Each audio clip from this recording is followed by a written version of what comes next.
وفد صاحب بات یہ ہے کہ نوید علیہ صاحب نے بڑے خوبصورت طریقے سے ایسا کمپیریزن کیا ہے جو ظاہر ہے ان کا حق بھی ہے، لیکن مجھے تو اس طرح تھوڑا سا میری ریزرویشن کہہ سکتے ہیں کہ بلوچستان کے بچے بھی اور پنجاب کے بچے بھی، بلوچستان اتنا یعنی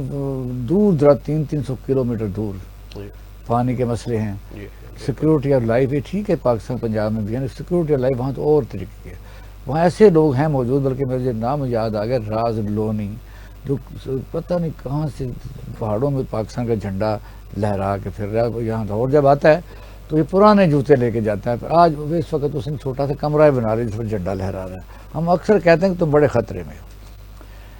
چیزیں جو ہیں وہاں NFC ایوارڈ میں دیتے ہیں، بھاگ دیتا ہے، وہاں پہنچتی نہیں ہیں، بانٹ لیتے ہیں، کھا جاتے ہیں۔ بارڈروں کے اوپر جو ہو رہا ہے آپ کے سامنے ہے، کتنی ہم آسانی سے کہتے ہیں کہ بلوچستان کو پنجاب کے مسائل ایک جیسے، بتائیے۔ آپ بالکل صحیح کہہ رہے ہیں، اصل میں بلوچستان کا مسئلہ جو ہے یعنی کہ صرف پاکستان میں ایسا کوئی صوبہ نہیں ہے جس میں ایسا مسائل ہوں، بہت سارے ایسے علاقے ہیں دنیا کے اور ملکوں میں جہاں پہ اس طرح کے مسائل ہیں، لیکن اس کا حل ڈھونڈا گیا ہے۔ ہم بیسکلی جو ہے بلوچستان اور پنجاب کہہ کے دو چیزوں کو بائفرکیٹ تو کر رہے ہیں اور بتا رہے ہیں کہ ان کے اندر ڈفرینس ہیں، اس میں لینگویج ڈفرینس ہے، ان کا جو ہے ان کا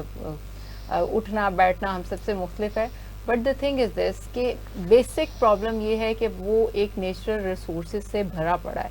اور وہ ڈیفینیٹلی وہ نہیں چاہتے کہ ان کی نیچرل ریسورسز جن پہ ان کے آباء و اجداد اور سارے جو ہے ان کے انسیسٹرز جو ہیں وہ اس کے مالک تھے، اس کو کوئی اور نکال کے لے جائے اور اس کا جو ہے وہ کوئی اور حقدار بن جائے۔ تو میرے خیال میں یہاں پر سب سے یہ تو سرداروں کا مسئلہ ہوا نا، یہ عوام کا تو مسئلہ اس کی نہیں ہے، وجہ سے ایک یہ عوام ریولری کا تو بڑھ کوئی گئی، مسئلہ نہیں۔ نہیں یہ ریولری بڑھ گئی، وہ آپ کی اوپر انسیسٹر سے نیچے پشتوں تک چل رہی ہے۔ ان کا یہ ہے کہ وہ اپنے بلوچستان کو اس وجہ سے نیچرل ریسورسز کی وجہ سے ایک علیحدہ جو ہے وہ اینٹیٹی سمجھتے ہیں، اور ان کو لگتا ہے کہ باقی جو ہیں وہ اگر اس میں آئیں گے تو وہ گریبرز ہیں۔ اس سے بچنے کے لیے وہ جو آرم فورس اپنی جو ہے وہ آرمڈ ہیں، وہ اس لیے ہیں، وہ ان کی دیکھیں ان کے اندر اتنا ریونج، اتنا غصہ، اتنا سارا کچھ، وہ کیسے سرایت کر گیا وہ کیا ہم اب صرف یہ کہہ کے کہ انڈیا کی راہ ہے،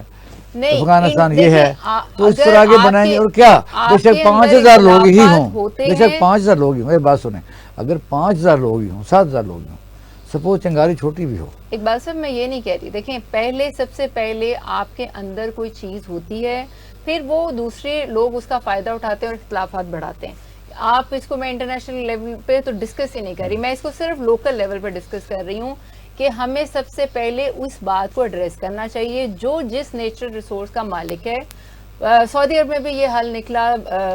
UAE میں بھی نکلا، اس کو وہ جو تھے تیل کے کنویں دے دیے گئے، اس کا مالک بنا دیا، اور باقی ملک جو ہے اس کو وہ پروڈیوس کرتا تھا، اور اس ملکیت میں جو اس کا حصہ بنتا تھا وہ اس کو ملتا تھا۔ تو میرے خیال میں اس کا ایک سمپل سا حل ہے کہ جو جس جگہ کا مالک ہے، جس بھی ریسورس کا مالک ہے، اس کو رادر دن یہ کہنے کہ یہ پبلک کی پراپرٹی ہے، اس کو پراپرٹی آنر بنا دیں، اور وہاں سے اس کو اس ایز اے آنرشپ اس کا حصہ اس کو جاتا رہے۔ ایک تو بزنس بڑھے گا پاکستان میں، اور ساتھ ساتھ جو ہے ان چیزوں کا حل اور ڈفرینسز بھی ختم ہو جائیں گے۔